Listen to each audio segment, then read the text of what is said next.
there's a huge amount that we can learn, and I'm just very keen that we kind of take a step back and look at what's happened, look at the information coming through about the negative effects on children of the school closures in particular, on the additional stress that their families have experienced. You know, we've seen very, very serious increases in mental health issues in even much younger children than we've ever seen before in those states that had the extended lockdowns. I think we've got some way to go to fully understand what's happened, why things went so badly wrong for children in those states. But I think one of the headline lessons is schools are very important to kids and to their families, as not just for academic learning, but for a whole range of social and emotional well-being and support. And so really, I would say we should make sure that schools, if there are further problems with COVID next year, schools should be the last places to close and the first places to reopen. And how much has the impact on kids figured into decision makers' consideration so far in their responses to the pandemic? Well, that's a really good question, Kirsten. It's actually something that I'm going to be investigating early in the new year. We're looking at what are the emergency measures that were put into place and how were they put into place and to what extent children's needs were factored in. Because from the outside, it seems that children didn't feature very much until perhaps as a bit of an afterthought and more in recent months. As this data started to come out about the very serious mental health effects. So, look, I think the lesson here is that children's needs are unique and different to those of adults.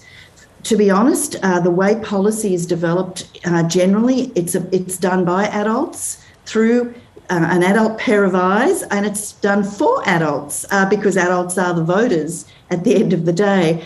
And children, though, then can be easily overlooked, and we know that their needs are different. So we need to really pay attention to the full range of children's needs, not just obviously we focus a lot on vaccinations at the moment, and luckily children will be able to be vaccinated next year, but children have a lot of other needs, and the disruptions of the last 2 years have really taken their toll on those children who have missed out. That's not all children. Some children have done really well because they've had all the supports available for them at home, all the devices they needed to continue their schooling. You know, they really didn't have those problems, but I believe there are many, many children who have missed out, who have been struggling, who are still struggling, and they are going to need our very careful attention going forward. So, Anne Hollonds, do we need a seat at the cabinet table of federal government for children? Do we need a children's minister, a minister for children? Do we need a paediatrician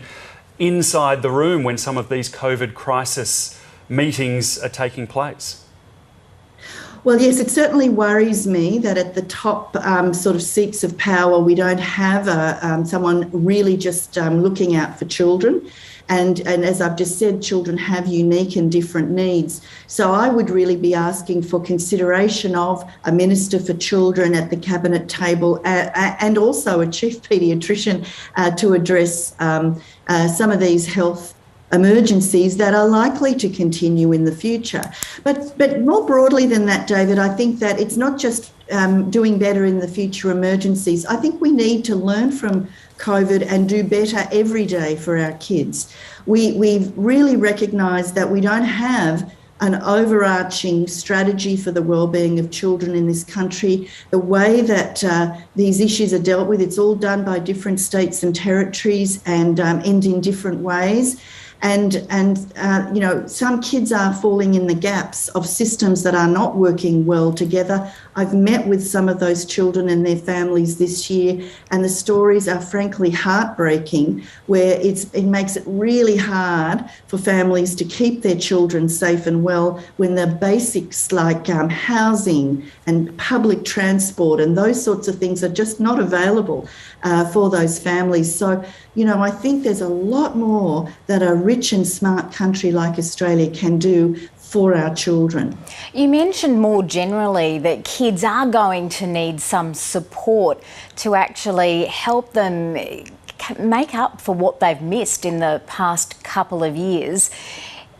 2 years is a long time in any child's life. Do you think that all children are going to be able to catch up? And is that where you would like to see perhaps some national coordination to make sure that kids do catch up as much as they're able to?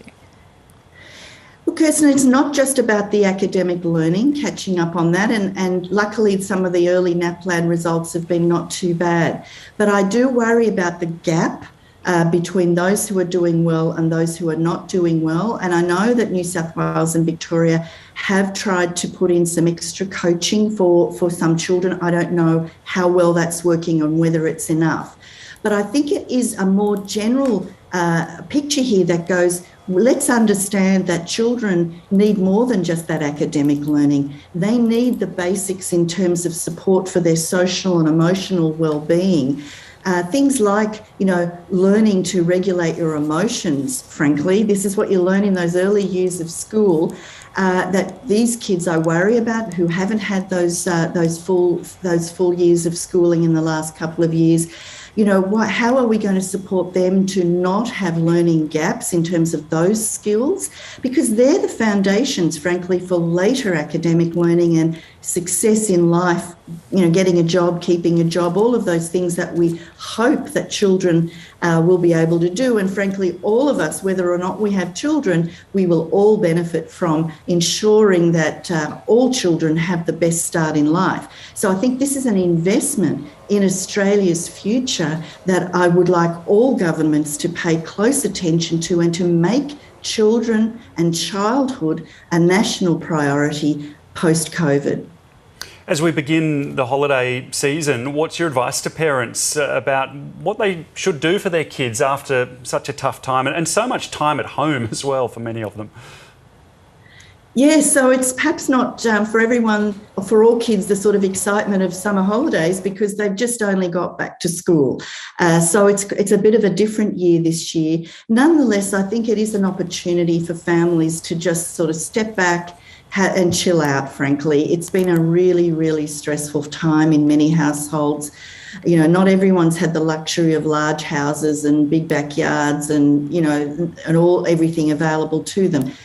I really think parents should focus on their relationships with their children, with each child, spending one-on-one time with each child if they can, and perhaps getting into nature or going to the beach if you're near the beach, or just getting out, playing some games. Take the pressure off, because we know that what children need most is those relationships in their lives that they can rely on. They need adults who are attuned to their needs and are going to help them go through every stage of development that they need to, with someone who really understands what they need and is there for them.